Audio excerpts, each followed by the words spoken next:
You ask Tiger to solve. This deals with linear equations with one unknown. The final result is x equals 15. Let's solve it step by step. Group all x terms on the left side of the equation. Subtract 7x from both sides.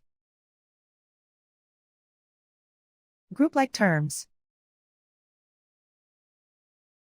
Simplify the arithmetic. Group like terms. Simplify the arithmetic. Group all constants on the right side of the equation. Subtract 47 from both sides. Simplify the arithmetic.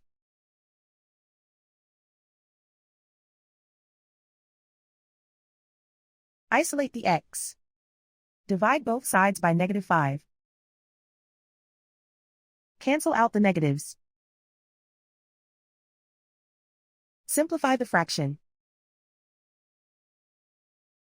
Cancel out the negatives. Find the greatest common factor of the numerator and denominator. Factor out and cancel the greatest common factor. And so the final result is x equals 15.